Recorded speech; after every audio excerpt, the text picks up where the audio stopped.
ആകാശവാണി കവരത്തി ഫെൺഫൂരിഷ.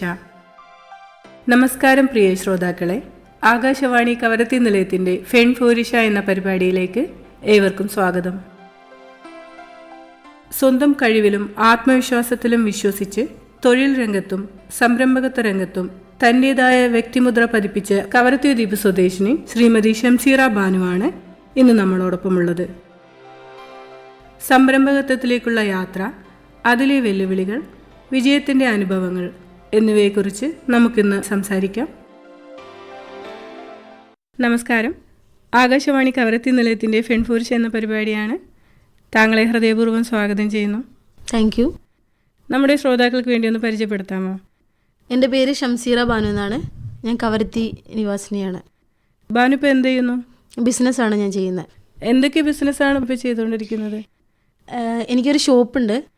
അവിടെ മെയിനായിട്ട് dress, readymade dresses, പിന്നെ മെറ്റീരിയൽസ് ഉണ്ട്. നമ്മൾ പുറത്തുനിന്ന് കൊണ്ടുവരുന്ന സിന്തജറിക് മെറ്റീരിയൽസ്, നമ്മുടെ ഹാൻഡ് ബ്ലോക്ക് പ്രിൻ്റ് ചെയ്യുന്ന ആ ഒരു മെറ്റീരിയൽ നമ്മൾ അത് വെച്ച് തയ്ച്ചു കൊടുക്കും. ഇങ്ങനെയാണ് ആൾക്കാരുടെ ഇഷ്ടം അനുസരിച്ച് അവർ പറയുന്ന മോഡലിൽ അവരുടെ ഇഷ്ടാനുസരത്തിന് നമ്മൾ അത് തയ്ച്ചു കൊടുക്കുന്നതാണ് ചെയ്യുന്നത്. പിന്നെ അതല്ലാണ്ട് ഓർഗാനിക് ഹെന്നൻ്റെ ബിസിനസ് ഉണ്ട്. അത് 2022 ഞാൻ സ്റ്റാർട്ട് ചെയ്തത്. അതിപ്പോൾ കണ്ടിന്യൂ ചെയ്തു പോകുന്നു. ഇപ്പോൾ ഈ രണ്ട് ബിസിനസ്സും തിരഞ്ഞെടുക്കാൻ ഒരു പ്രത്യേക കാരണങ്ങൾ എന്തെങ്കിലും ഉണ്ടായിട്ടുണ്ടോ? എനിക്ക് ആദ്യം മുതലേ ബിസിനസ് ഭയങ്കര ക്രേസുള്ളൊരു മേഖലയാണ്.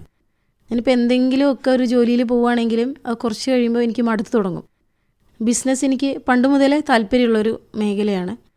അപ്പം നമ്മളിപ്പോൾ നമ്മുടെ വീട്ടിലാണെങ്കിൽ അറിയാം, ബിസ്മില്ല അറിയാം. ബിസ്മില്ല KPK എൻ്റെ മുത്തമ്മൻ്റെ ഹസ്ബൻഡാണ്. അപ്പോൾ അവരൊക്കെയാണ് നമ്മുടെ ഇൻസ്പിറേഷൻ എന്ന് പറയുന്നത്. പിന്നെ എൻ്റെ വാപ്പൻ്റെ വീട്ടിലാണെങ്കിൽ ആൾ മരിച്ചുപോയി, നമ്മൾ ഇക്കാക്കാന്ന് പറയുക. ആൾ ബിസിനസ്സായിരുന്നു ചെയ്തുകൊണ്ടിരുന്നത്. അപ്പം ഞാൻ കൂടുതൽ റെസ്പെക്റ്റ് ചെയ്യുന്ന, ഇഷ്ടപ്പെടുന്ന കുറേ ആൾക്കാർ ആ ഒരു ഫീൽഡിലാണുള്ളത്. അപ്പോൾ അതൊക്കെ കണ്ടുവരുന്നത് നമുക്ക് ആ ഒരു മേഖലയിലേക്ക് വരാനുള്ള പ്രചോദനമാണ്. പിന്നെ ഹെന്നൻ്റെ കാര്യം എടുത്താൽ എൻ്റെ ഒരു ഫ്രണ്ട് ഉണ്ട്, ഫർഹാന എന്ന് പറഞ്ഞിട്ട്. അപ്പോൾ ആളെ കണ്ടിട്ടാണ് ഞാൻ ആ ഒരു ഫീൽഡിലേക്ക് ഇറങ്ങുന്നത്. നമുക്കും ഉണ്ടാക്കാൻ, വീട്ടിലുണ്ടാക്കാൻ പറ്റും, ആ ഒരു തോട്ട് എനിക്ക് വന്നത് അവൾ കാരണമാണ്. അപ്പോൾ ഈ മെഹന്തി ഇതിൽ എന്തെങ്കിലും പരിശീലനങ്ങളൊന്നും കിട്ടിയിട്ടില്ല? ഇല്ല. ഞാൻ ആദ്യം നമ്മൾ ഈ യൂട്യൂബിലൊക്കെ നോക്കിയിട്ടാണ് ഞാൻ പഠിച്ചത്. പിന്നെ നമ്മൾ ഏതൊരു ഫീൽഡിൽ ഇറങ്ങുവാണെങ്കിലും നമ്മളിപ്പോൾ പഠിക്കുന്ന പോലെ, നമ്മളിപ്പോൾ 1 to 12 പഠിക്കുമ്പോൾ നമ്മൾ ഓരോ സ്റ്റേജ് കഴിയുമ്പോൾ നമ്മൾ ഓരോന്ന് പഠിച്ച് വരിക ചെയ്യുന്നത്. ബിസിനസ്സും അതേപോലെ തന്നെയാണ് ഞാൻ കാണുന്നത്. നമ്മൾ ഓരോ പ്രാവശ്യവും ഓരോ ആൾക്കാരിൽ നിന്നും സാധനങ്ങൾ വാങ്ങിക്കുക, അതിൻ്റെ ക്വാളിറ്റി ടെസ്റ്റ് ചെയ്യുക, വീണ്ടും വേറെ ആൾക്കാരെ സമീപിക്കുക. അങ്ങനെയൊക്കെയാണ് ഞാൻ ഈ ഒരു നിലയിൽ വന്നെത്തിയത്. അത്യാവശ്യം ഒരു ഹ്യൂജ് കസ്റ്റമേഴ്സ് എനിക്ക് ലക്ഷദ്വീപിൽ തന്നെ ഉണ്ട്. പിന്നെ ഔട്ട് ഓഫ് ലക്ഷദ്വീപും നമ്മൾ സാധനം കൊടുക്കലുണ്ട്. അതെങ്ങനെ കൊടുക്കുക? പോസ്റ്റ് വഴിയാണ് ചെയ്യുക. പിന്നെ ഇത് പക്ക ഓർഗാനിക് സാധനം ആയതുകൊണ്ട് നമുക്ക് നെയിൽ കോണൊക്കെ ഒരു 15 days നമുക്ക് പുറത്ത് വയ്ക്കാൻ പറ്റും. ഇത് 3 to 4 days മാത്രമേ നമുക്ക് ഫ്രീസർ അല്ലാണ്ട് പുറത്ത് വയ്ക്കാൻ പറ്റുള്ളൂ, ഹെന്ന കോൺ. അപ്പോൾ നമ്മൾ കൂടുതലും ചെയ്യുക, നമുക്ക് ഇവിടുന്ന് അങ്ങോട്ടേക്ക് ഷിപ്പുള്ള ദിവസം നോക്കിയിട്ട് നമുക്കറിയാവുന്ന ആരെങ്കിലും ഏൽപ്പിക്കും, അവർ ഫ്രീസറിൽ വയ്ക്കും. എന്നിട്ട് അവിടുന്ന് പോയിട്ട് പോസ്റ്റ് ചെയ്യുക. അങ്ങനെ ആകുമ്പോൾ കുറച്ച് നേരത്തെ അവിടെ എത്തും. ഇപ്പോൾ ഈ ഡ്രസ്സിൻ്റെ ബിസിനസ് ഉണ്ടല്ലോ, അതിൽ ഡ്രസ്സൊക്കെ ബാനു നേരിട്ട് പോയിട്ടാണോ പർച്ചേസ് ചെയ്യുന്നത്? അല്ല, ആദ്യമൊക്കെ അങ്ങനെയായിരുന്നു. പിന്നെ നമുക്ക് നമ്മളെ വിശ്വസിച്ച് ഏൽപ്പിക്കാൻ പറ്റുന്ന കുറച്ച് ആൾക്കാരെ നമുക്ക് പരിചയപ്പെടും, നമ്മൾ പരിചയത്തിൽ കിട്ടും. അങ്ങനെ ആകുമ്പോൾ നമ്മൾ ഓർഡർ ചെയ്യുകയാണെങ്കിൽ അവർ സാധനം എത്തിച്ചു തരും. പിന്നെ നമ്മൾ എന്തുകൊണ്ടും ഏതൊരു ബിസിനസ് ആണെങ്കിലും പ്രത്യേകിച്ച് ഈ ഡ്രസ്സിൻ്റെ കാര്യങ്ങളിൽ നമ്മൾ പോയി എടുക്കുന്നത് തന്നെ ആയിരിക്കും ബെറ്റർ. കാരണം നമ്മൾ ക്ലോത്ത് ഇതുവരെ പറയുന്നതല്ലാണ്ട് നമ്മൾ കാണുന്നില്ല. ചില സമയങ്ങൾ എനിക്കങ്ങനെ അബദ്ധം പറ്റിയിട്ടുണ്ട്. സാധനം വന്നിവിടെ എത്തുമ്പോഴത്തേക്കും അതിൻ്റെ ക്വാളിറ്റി വ്യത്യാസം ഉണ്ടാവും. പലപ്പോഴും ഞാൻ വാങ്ങിയതിലും കുറഞ്ഞ വിലയിൽ സാധനങ്ങൾ വിൽക്കേണ്ട സാഹചര്യങ്ങളൊക്കെ എനിക്ക് വന്നിട്ടുണ്ട്. ഇങ്ങനൊരു ബിസിനസ് തുടങ്ങിയപ്പോൾ ആദ്യം തുടക്കത്തിൽ തന്നെ എന്തെങ്കിലും ബുദ്ധിമുട്ടുകൾ നേരിട്ടിട്ടുണ്ടോ?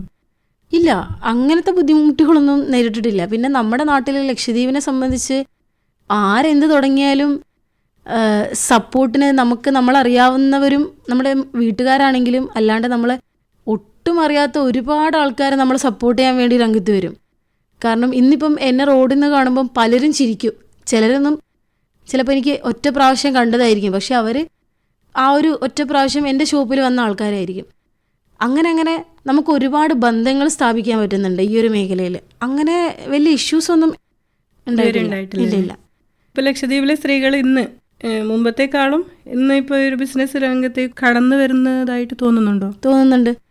ലക്ഷദ്വീപിനെ സംബന്ധിച്ച് മാത്രമല്ല, നമ്മളിപ്പം എവിടെ നോക്കിയാലും വേൾഡ് വൈഡ് നോക്കിയാലും നമ്മളിപ്പം ഇൻസ്റ്റാഗ്രാം യൂസ് ചെയ്യുന്ന ആൾക്കാരാണ്. പണ്ടൊക്കെ ആണെങ്കിൽ നമ്മൾ കൂടുതലും ഈ അറിവുകളൊക്കെ നേടിയിരുന്നത് ന്യൂസ് പേപ്പർ, ആ ഒരു മേഖലയിലൂടെ, അല്ലെങ്കിൽ ന്യൂസ്, അങ്ങനെ.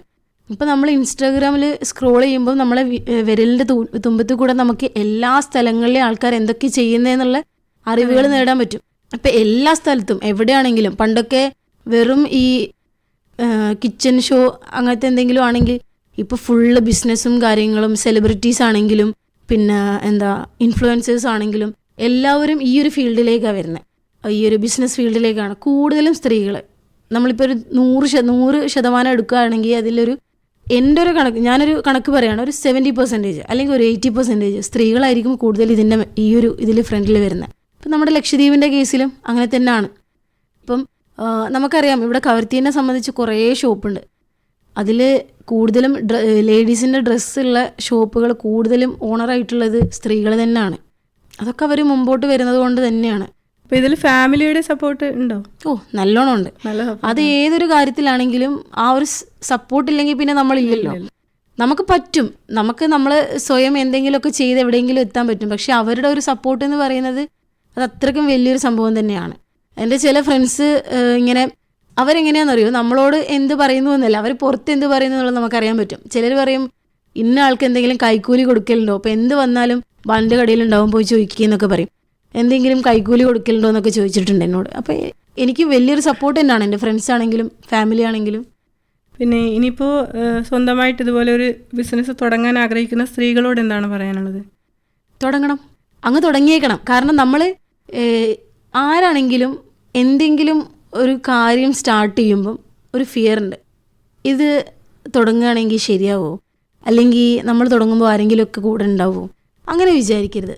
നമ്മുടെ ആഗ്രഹങ്ങൾ എന്താണോ അത് നമ്മളങ്ങ് തുടങ്ങിയേക്കുക. പിന്നെ അത് ബാക്കിയുള്ളതൊക്കെ അതിൻ്റെ പിന്നാലെ അങ്ങനെ വരും. ഇപ്പം ഞാൻ ആദ്യമായിട്ട് ഡ്രസ്സ് തയ്ച്ചൊരു സമയം ഉണ്ടായിരുന്നു. ഞാൻ കടമത്തെ ദ്വീപിൽ പഠിക്കുന്ന സമയത്ത്. അപ്പോൾ എനിക്ക് എങ്ങനെയാണ് ഇത് ചെയ്യേണ്ടതെന്ന് പോലും അറിയില്ല. ജസ്റ്റ് എൻ്റെ വാപ്പ ഒന്ന് സപ്പോർട്ട് ചെയ്തെന്നോ, ഏതോ ഒരു വീട്ടിലെ ഒരു പഴയ ടൈലറിങ് മെഷീൻ അതൊന്ന് റെഡിയാക്കി കൊണ്ടുവന്നു. ചുമ്മാ ഇങ്ങനെ അത് യൂട്യൂബിലൊന്ന് നോക്കി പഠിക്കണം ആ ഒരു മൈൻഡൊന്നുമില്ല. എന്തൊക്കെയോ തോന്നി ഒന്ന് ചെയ്ത് വന്നപ്പം അതൊരു ചുരിദാറിൻ്റെ ടോപ്പായി മാറി. അപ്പം നമ്മൾ എന്തെങ്കിലുമൊക്കെ സ്റ്റാർട്ട് ചെയ്യണമെന്ന് നമ്മുടെ മനസ്സിലുണ്ടെങ്കിൽ ഒരിക്കലും പലരും ഉണ്ടാവും, ആരെങ്കിലുമൊക്കെ പറയും ഇത് ശരിയാവോ, അല്ലെങ്കിൽ ഇത് റെഡി ആവോ, നിനക്കിത് പറ്റുമോ, നിന്നെക്കൊണ്ട് പറ്റുമോ എന്നൊക്കെ ചോദിക്കുന്ന പലരും ഉണ്ടാവും. അത് ചെയ്ത് കാണിക്കുന്നതിലാണ് അവിടെ ഒരു വിജയം കിടക്കുന്നത്. ചിലപ്പോൾ നമ്മളിത് റെഡിയാക്കി കഴിയുമ്പം ഇങ്ങനെ ചോദിച്ച ആൾക്കാരായിരിക്കും നിന്നെക്കൊണ്ട്, അല്ലെങ്കിലും നീ എന്ത് ചെയ്താലും റെഡിയാവും എന്ന് പറയണതും കൈയടിക്കുന്നതും ഇവരൊക്കെ തന്നെ ആവും. ഈ തയ്യൽ സ്വന്തമായിട്ട് പഠിച്ചാണല്ലോ? ആദ്യം സ്വന്തമായിട്ടാണ് പഠിച്ചത്. പിന്നെ കുറേ സ്ഥലത്ത് പോയി ഞാൻ പഠിച്ചിട്ടുണ്ട്. കുറേ സ്ഥലത്ത് ആദ്യം ഞാൻ തനിയാണ് പഠിച്ചത്. പിന്നെ എന്തും നമുക്ക് പഠിക്കാൻ പറ്റുമെന്ന് നമ്മുടെ വിശ്വാസം ഉണ്ടെങ്കിൽ എല്ലാം നമുക്ക് എളുപ്പമാണ്. നമുക്ക് പറ്റൂല എന്ന് വിചാരിക്കുന്ന പല കാര്യങ്ങളും, വളരെ ഈസി ആയിട്ടുള്ള കാര്യങ്ങളും നമുക്ക് ചെയ്യാൻ പറ്റില്ല. ഇനി ഭാവിയിൽ ബിസിനസ് കൂടുതൽ എന്തെങ്കിലും, ഈ ഇപ്പോൾ 2 ബിസിനസ് അല്ലാണ്ട് വേറെ എന്തെങ്കിലും ചെയ്യാനുള്ള പദ്ധതികളുണ്ടോ? അതെങ്ങനെയാണെന്നറിയോ, നമ്മളിപ്പോൾ ഒരു റീല് കണ്ടുകൊണ്ട് പോകുമ്പോൾ നമുക്ക് വേറെ എന്തെങ്കിലും ചെയ്യുമ്പോൾ ഇത് നമുക്ക് ചെയ്താൽ കൊള്ളാം, ആ ഒരു തോട്ട് നമുക്ക് വരും. അത് ഓട്ടോമാറ്റിക്കലി ബിസിനസ്സിൽ ക്രേസ് ഉള്ള ഏതൊരാൾക്കും ആ ഒരു തോട്ട് ഇങ്ങനെ വന്നുകൊണ്ടേയിരിക്കും. അതൊരു പുതിയ ചോദ്യമല്ല. അത് നിങ്ങൾ ആരോട് ചോദിച്ചാലും അവർ പറയും. ചിലപ്പം ഹോട്ടൽ നടത്തുന്ന ഒരാൾക്ക് ചിലപ്പോൾ പുറത്തൊരു സ്റ്റോളിട്ട് അവിടെ ചെയ്താലോ എന്ന് തോന്നും. ഇപ്പോൾ ഡ്രസ്സിൻ്റെ കടയാണെങ്കിൽ നമുക്കൊന്ന് സ്വന്തമായിട്ട് നമ്മുടെ ഓൺ ബ്രാൻഡ് ചെയ്താലോ എന്ന് തോന്നും. ഞാനിപ്പോൾ മൈലാഞ്ചീൻ്റെ ചെയ്യുമ്പം ഹോൾസെയിൽ ചെയ്താലോ എന്ന് എനിക്ക് തോന്നിയിട്ടുണ്ടല്ലോ പലപ്പോഴും. അപ്പം നമുക്ക് ബിസിനസ് എന്ന് പറയുമ്പം ഒരു വലിയൊരു ചങ്ങല പോലെയാണ് നമ്മുടെ മൈൻഡ്. ഇന്നിത്, നാളെ നമുക്ക് ഇതിൻ്റെ കൂടെ വേറൊരു സാധനം കൂടെ കൂട്ടണം എന്നുള്ളൊരു തോട്ട് ഇങ്ങനെ വന്നുകൊണ്ടേയിരിക്കും. ഞാൻ പറയാട്ടോ, എല്ലാവർക്കും ഇതേ തോട്ടുണ്ട് അതൊന്നും എനിക്കറിയില്ല.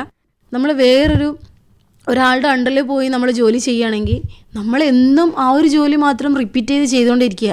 നമ്മൾ വേറൊന്നും അവിടെ തോട്ട് ചെയ്യുന്നില്ല. ഇന്ന് പോയാൽ നമുക്കിത് ചെയ്യണം, നാളെ പോയാൽ ഇത് ചെയ്യണം എന്നുള്ളത് നമ്മൾ ഓൾറെഡി ഫിക്സ് ചെയ്ത് വെച്ച കുറച്ച് കാര്യങ്ങളാണ്.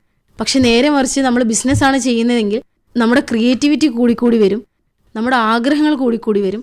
പിന്നെ എനിക്കിങ്ങനെ ഞാൻ തന്നെ ഫസ്റ്റ് ആവണം അങ്ങനെ തോന്നുന്ന ഒരാളല്ല. എല്ലാവരും രംഗത്തോട്ട് വരണം. ഇപ്പം എൻ്റെ കൂടെയുള്ള എല്ലാവരോടും ഞാൻ പറയലുണ്ട്, ഇങ്ങനെ നടന്നാൽ പോരാ, എന്തെങ്കിലുമൊക്കെ ചെയ്യണം, എന്തെങ്കിലുമൊക്കെ ചെയ്ത് മുമ്പോട്ട് വരണം. ശരിക്കും പറഞ്ഞാൽ എല്ലാവരും വരണം മുമ്പോട്ട്. ഒരാളോട് നമ്മൾ അസൂയപ്പെട്ടിട്ട് കാര്യമില്ല. കാരണം നമ്മളൊരു 100 രൂപക്ക് ഒരു സാധനം വാങ്ങിയിട്ട് 150 വിൽക്കുന്നുണ്ടെങ്കിൽ ആ 50 രൂപ എൻ്റെ വീട്ടിലേക്കുള്ള ലാഭമാണ്. അത് വേറൊരാൾ ചെയ്യുമ്പോൾ അവർക്ക് കിട്ടുന്ന ലാഭത്തിൽ നിന്ന് നമ്മൾ കണ്ണു വെച്ചിട്ട് കാര്യമില്ല. അത് അവരുടെ വീട്ടിലേക്കുള്ള കാര്യങ്ങളാണ്. അപ്പം നമുക്ക് ആഗ്രഹമുള്ളത് നമ്മൾ ചെയ്യുക, ബാക്കിയുള്ളവരെ ചെയ്യാൻ പ്രോത്സാഹിപ്പിക്കുക. ഒരിക്കലും ഒരാളെയും ഡിഗ്രേഡ് അല്ലെങ്കിൽ ഒരാളെയും നിരുത്സാഹപ്പെടുത്താതിരിക്കുക. അതാണ് എനിക്ക് പറയാനുള്ളത്. ഇപ്പോൾ സ്വന്തമായിട്ട് ബിസിനസ് ചെയ്യുന്നു, അതിൽ നിന്ന് നമുക്ക് ഏൺ ചെയ്യാൻ പറ്റുന്നുണ്ടല്ലോ, എന്ത് തോന്നുന്നു? വളരെയധികം സന്തോഷം തോന്നുന്നു. സന്തോഷം ഇൻ ദ സെൻസ് നമ്മളെ കൊണ്ട് എന്തെങ്കിലുമൊക്കെ ചെയ്യാൻ പറ്റുന്നുണ്ട്.